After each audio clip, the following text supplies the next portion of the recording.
Okay, so now how stinking cute is this little thing? Right, can't wait for it to have little plant babies like this one. I'm just going to show you how to turn one of these little babies into this and then back into this. And I'm going to do all of that using this. So stay tuned and let's see how it turns out.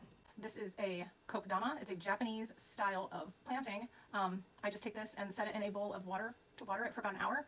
Take it out, let it drain, and just hang it back up. Super simple. Okay, I've got my soil, I've got some water, I have some peat moss, and I have one of these mesh bags. You can get them with vegetables or fruits. I don't know where I got this from. One of those things. Anyway, you're going to take that you have rooted from one of these babies. You can just take these off, set it in a glass of water like I did here, wait a week or two until it has a good amount of roots on it, and then just start this process. So I'm going to take a ball of dirt, get it damp, not soaking, dripping wet, but just kind of a moldable texture. Put the plant in the middle, close it back up. I'm going to show you, and it's probably going to be in fast feed, so stay tuned. Okay, so I've got my peat moss soaking in a little container of water here, so it's nice and flexible, so I can mold it around the ball of basically mud. So I took some soil, took the water, made it muddy. So I've just formed my ball of dirt. I've got the moss all the way around it. I put the mesh bag. This is a bowl that I use to water my plants. So yeah, I'm just going to place this inside here. It's very kind of crumbly once it falls apart a little bit. And you just want to make sure moss stays all the way around. It's going to help hold the ball together. And then you kind of just form a little hole where you're going to put your roots. Okay, so I've got my little pocket, little hole here for my spider plant. And I do use some rooting hormone just because I have a better chance of success.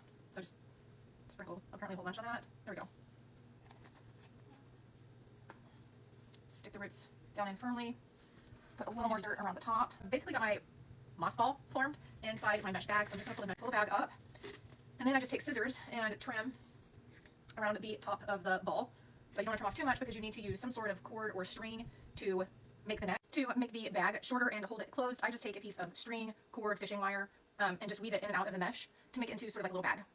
Alright, all finished. I just used a little macrame plant holder that I made last year to hang it in. You can kind of see the yellow mesh. I don't really mind. The last one I did, I used a dark purple mesh. It will kind of blend in after you watered it a few times and the plant kind of gets bigger. I will show you what I did last time with this to make it look like it's more floating. I used fishing string and I just weaved the fishing string through the mesh to make sure it would stay in place. Then I used a little keychain holder to hang it from the hook. So just an idea, just a little spider plant. And I did the whole video using my lovely tripod. So I've got a link for you to check it out.